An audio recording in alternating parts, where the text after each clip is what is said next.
If you want to make massive profits wholesaling real estate, this one script could change everything. This exact script helped me lock down deals worth tens of thousands of dollars time and time again, and today I'm giving it to you word for word. Now, here's the crazy part. The strategy behind the script is something I personally developed, and I've never seen anyone teaching anything like this. Not on YouTube, not in courses, not in masterminds. This is my own secret sauce, and it works like crazy. If you want to get your hands on it, just hit the link below this video and you can download it for free inside our school community. Now, if you're wholesaling right now, you've probably heard people say, start by calling agent listed properties, and that is smart because it does work.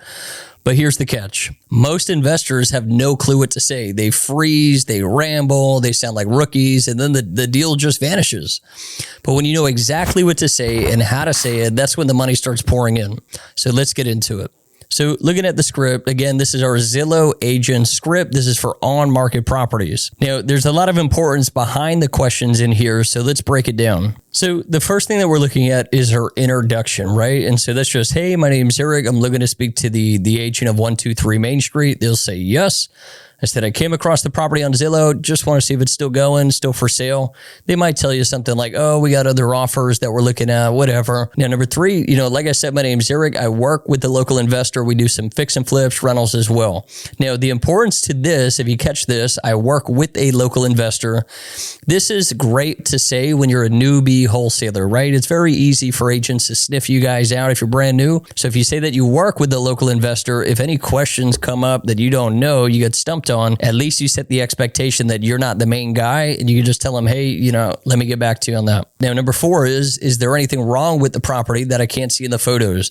There's other scripts that I see that, what's up with the roof? What's up with the HVAC? What's the foundation, electric, plumbing, the kitchen, the carpets? These people, a lot of the times, one, they're going to send you a disclosure, but two, they don't want to have to go through that list. And by you doing that, you actually sound like a rookie investor. So I keep it simple and I just ask if there's anything wrong with it that I can't see in the pictures. If they say there's specific issues here and there, then I'll dive into the details of it. Now, number five is I'm going to talk with my partner. And if he likes it, when can we come see it? Now, this is kind of like a setup to lower the agent's guard of them thinking that you're a wholesaler. Most wholesalers are doing this virtual and they try and contract these properties sight unseen. And if you set the expectation early, hey, I want to come see it before we contract, that's going to lower the guard. Now, questions 6 through 10 are extremely powerful, so pay attention to this. Most wholesalers, they make the initial phone call to the agent. They ask all the information. Then they say, what? All right, great. Let me run some numbers. I'll get back to you with an offer. And then what do? They go back. They run some numbers, maybe spend 15, 20 minutes. They call the agent back. They don't pick up. They call them the next day. They pick up.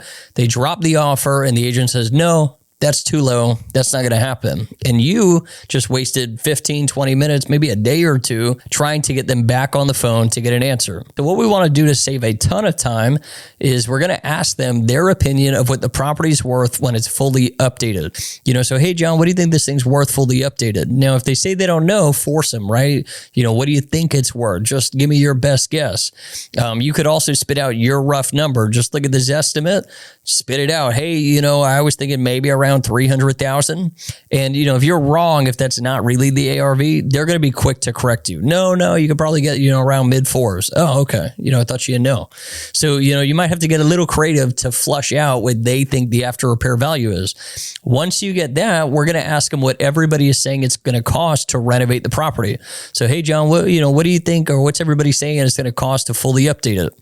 Oh, maybe $60K. So right now, off of 5 and 6, we have their ARV, we have their updates. So what we're looking to do is run a soft ballpark offer. So let me run some numbers. Let me see where I'm at. Hold on one second.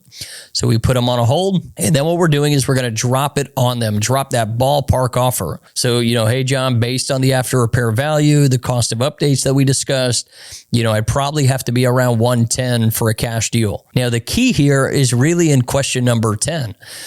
It's going to be based on their response that allows us to determine if this is worth pursuing or we just dead it and move on. So I might tell him, hey, John, I got to be around, 110. And John goes, well, write it up. Well, I don't know if this is worth my time, digging into the exact number, right? This is just a ballpark number. So if I say, hey, I'm probably around 110, I'm not locked into it. If they say, yeah, seller might like that, great.